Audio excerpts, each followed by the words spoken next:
Ou alors d'autres personnes qui souhaitent s'enrichir. Comme on ne peut pas s'enrichir par l'argent, c'est grâce à la corruption.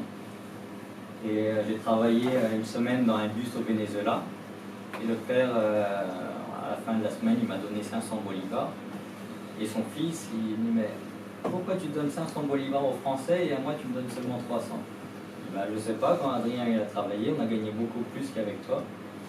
Et après j'ai discuté avec le fils, il me dit, oui, mais comme mon père il me paye mal, et à chaque fois que je vends 10 tickets de bus, j'en mets 2 dans ma poche, la vente de 2 billets dans ma poche. Et à la fin de la journée, le père il pense qu'il y a eu 200 personnes dans le bus, alors qu'avec moi, il y en avait 250. À la fin du mois, c'est le même salaire, mais il y a eu un côté vol de la part du fils du Venezuela. Donc ça, c'est l'exemple du bus, mais il y a plein d'exemples où les gens trichent pour s'enrichir. Un peu une catastrophe. Donc ensuite, j'ai été en Afrique, et en Afrique, ils utilisent les idées du communisme. Ma maison, c'est ta maison. Mais ton sac à dos, c'est mon sac à dos. Il n'y a pas l'histoire de biens privés.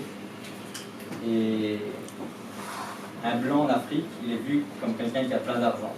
Donc si tu joues de l'accordéon dans la rue, même si tu es le meilleur musicien du monde, tu ne pourras pas gagner d'argent. J'ai joué dans des bons restaurants avec des personnes qui gagnaient bien leur vie et qui ne m'ont même pas donné une petite pièce, du jour gratuit, entre la nuit.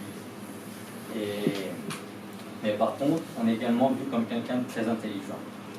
C'est pour ça que j'ai trouvé facilement du travail comme instituteur dans une école au Sénégal.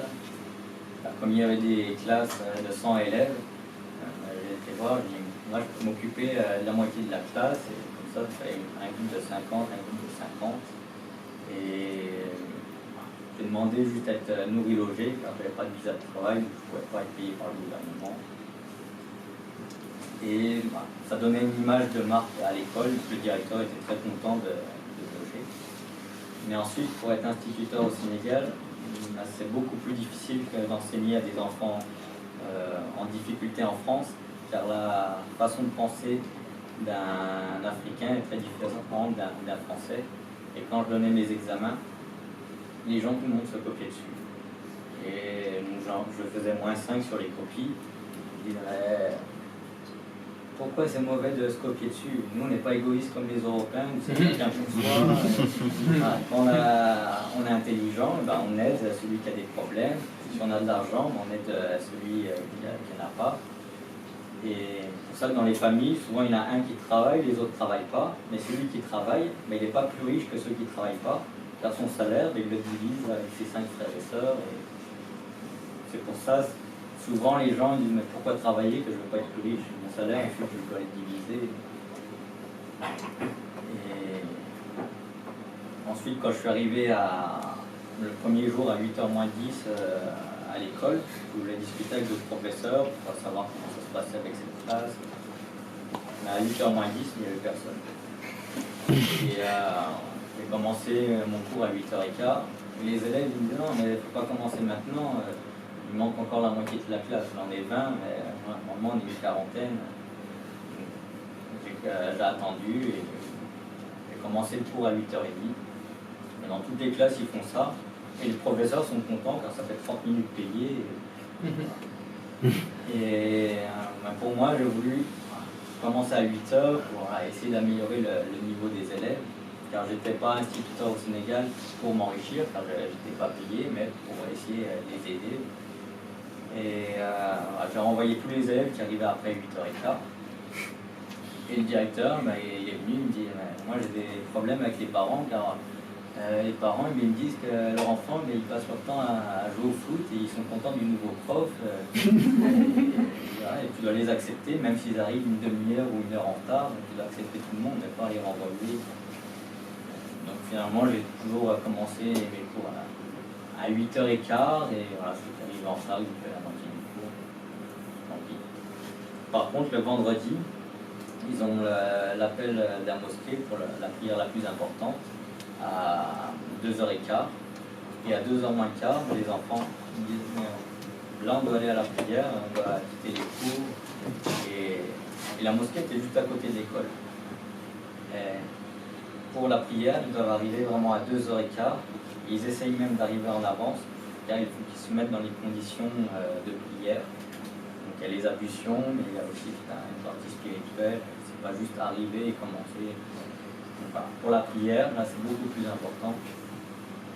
Et il y a plein d'écoles franco-arabes, ils apprennent à la fois en français et à la fois en arabe. Et ils ont beaucoup plus d'intérêt pour les enseignements du Coran, qui leur semblent beaucoup plus utiles dans la vie que les enseignements que leur impose le modèle européen. Donc c'est pour ça qu'ils ont très peu d'intérêt au modèle européen, pour faire des mathématiques, du français, car dans leurs parents, ça millionnaires écrits, ils ont réussi dans leur vie, et leur grand-père, encore, ça n'a vraiment rien du français. Et ensuite, en faisant une conférence au Cap-Vert, je me suis aperçu que les enfants parlaient très peu portugais, c'était la langue du pays. Et dans mes cours de français, mes cours en français ou en maths, je me suis aperçu que les élèves ne maîtrisaient pas toujours bien le français. Et c'est pour ça que quand je leur expliquais les mathématiques, les gens ne comprenaient rien. Et un Sénégalais moyen ou un Cap-Verdien moyen, il a un niveau de maths d'un enfant de 8 ans. Donc, souvent, si quelqu'un sait très bien cuisiner, il va ouvrir un restaurant, mais à la fin, il va faire faillite car il n'a pas su gérer la partie financière de son restaurant. Et au Cap-Vert, tout le monde rêvait d'aller au Portugal pour travailler. Et je leur expliquais que tous les Portugais venaient justement au Cap-Vert car il y avait beaucoup plus de travail, d'investissement à faire. Et les Chinois faisaient pareil. Et les gens du Cap-Vert me disaient oui, mais les Chinois, les personnes du Cap-Vert, quand ils viennent dans notre pays, leur commerce il grandit, et tout le monde achète chez eux. Et nous, même si on a le meilleur commerce au début, on fait faillite. Ça vient que le niveau de maths est très faible. Et ça ne vient pas que les gens sont plus idiots que les Européens ou les Asiatiques, mais ça vient beaucoup du fait qu'on leur explique tout dans une langue étrangère. Et à l'école, j'étais très bon en maths, mais si on m'avait tout expliqué les maths en anglais, je pense que j'aurais été très mauvais en maths, car à l'école, j'ai été mauvais en anglais. Et même si je fais ma conférence en anglais, vous allez voir que mon anglais n'est pas exceptionnel, même après 5 ans de collège. Donc ensuite, on a été terminé les différents facteurs de bonheur. Désolé, comme mon ordinateur il ne marche pas, il y a des problèmes de compatibilité. Donc je parlerai parmi les facteurs de bonheur. Le premier facteur, c'est le côté famille, amis, voisins. Oui, d'accord.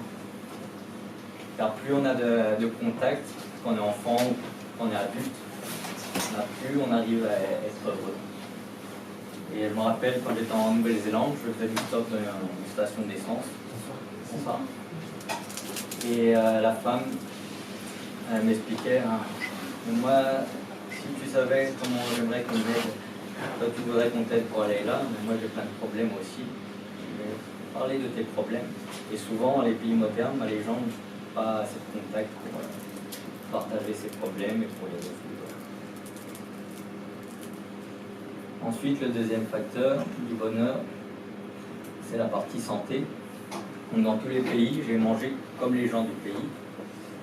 Et au Sénégal, les gens disent on est très fatigué. À 20 ans, on était très fatigué. Et quand j'étais inscrite, je dormais dans la même chambre que le fils du directeur. Et le fils du directeur se couchait à 10h et il n'arrivait pas à se lever à 8h. C'est pas normal. Et au départ, je ne comprenais pas. Tout le monde me disait mais il fait beaucoup plus chaud au Sénégal qu'en France. C'est pour ça qu'on est fatigué. Et je leur expliquais que juste avant, j'étais au Brésil. Et au Brésil, il fait aussi chaud qu'au Sénégal. Et le taux d'humidité est beaucoup plus élevé. Donc c'est beaucoup plus dur à vivre au Brésil. Et pourtant, au Brésil, les jeunes ne se plaignent jamais de fatigue. Ils ont toujours plein d'énergie pour faire la fête. Mais après quelques mois en Sénégal, j'avais plus autant d'énergie que quand je suis arrivé. Car je mangeais peut-être beaucoup, des bonnes assiettes de riz, beaucoup d'arachide, du poisson, des petits bouts de gêne, mais il n'y a pas autant de jus de fruits qu'au Brésil ou de légumes. sens vraiment beaucoup plus fatigué. Et quand j'étais en Australie, j'ai travaillé un mois dans une piscine, dans un camping. Et tous les jours, le patron m'invitait à prendre le barbecue. Et c'était seulement de la viande avec la bouteille de coca.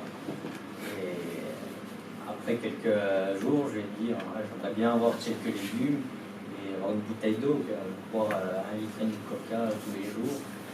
Et seulement de la viande, voilà, je me sens pas forcément bien. Ouais, j'ai besoin de légumes, de fruits. La viande est très bonne. Et pour eux, manger des légumes, boire de l'eau, ça appartenait aux pauvres. Et comme l'entreprise fonctionnait bien, ils mangeaient plein de viande. Il y a plein de problèmes d'obésité, de diabète. 1,5 litre de coca par jour, forcément très bien.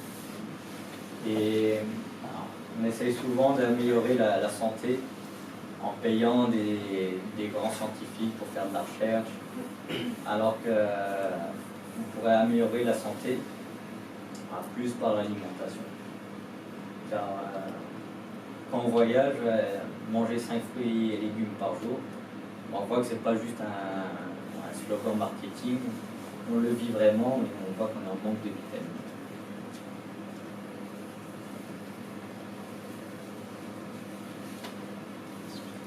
Ensuite, le troisième critère, c'est la spiritualité. Et dans les pays modernes, les gens ils sont pris dans la routine. Ils n'ont jamais un temps pour eux, pour réfléchir sur eux, pour faire de la méditation. Et ça crée plein de problèmes psychologiques. Car il y a à la fois le corps physique à entretenir, mais il y a également l'âme. Et par la spiritualité, par la méditation, par la lecture de livres sacrés, ça aide beaucoup à affronter les problèmes. Et le Dalai Lama conseillait de faire de la méditation un peu chaque jour. Et au Maroc, j'écrivais Inch'Allah dessus.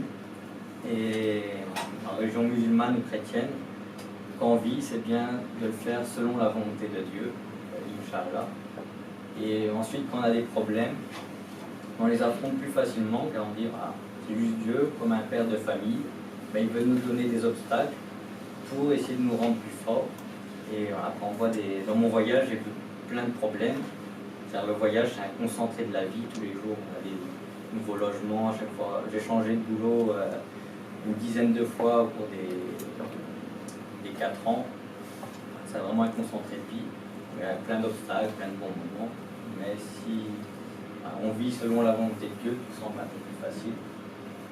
Et ensuite, chez les chrétiens, on conseille de faire par exemple le pèlerinage de Compostelle, ou chez les musulmans, c'est le pèlerinage à la Mecque. Et le fait de faire un pèlerinage, ça permet de comprendre que le but pour une vie réussie, c'est pas d'atteindre le but. Car une fois que tu arrives au but, tu veux toujours un autre but. Et c'est de vivre beaucoup plus l'instant présent. Et quand on fait un pèlerinage de Compostelle, quand on marche pendant 2500 km, si on marche seulement pour le final, pour voir la grande cathédrale, on se détruit la vie, on dit on est totalement stupide, et ça permet d'apprécier l'instant présent et les bonus. Et ça aide beaucoup à se détacher de tous les biens matériels, car pour marcher à 2500 km, on est obligé de quitter plein de choses, d'abandonner beaucoup de biens matériels, une partie du confort, d'apprécier des petits oiseaux, de petits moments simples. Ensuite, le quatrième point, c'est l'environnement. Les gens les plus heureux sont souvent ceux qui sont fiers d'où ils vivent. Et souvent, c'est des gens qui vivaient dans les montagnes ou pas loin de très belles plages. Alors que les gens au milieu des villes, s'ils ne sont pas fiers de leur quartier, s'ils ne le trouvent pas beau, ils sont mal dans leur peau. Le cinquième point, c'est de donner, recevoir, échanger. Et dans mon voyage, plusieurs personnes m'ont invité, ils me disent « Désolé, ma maison, elle n'est pas terrible. » Mais quand je leur expliquais que moi, j'avais pas de maison, c'était juste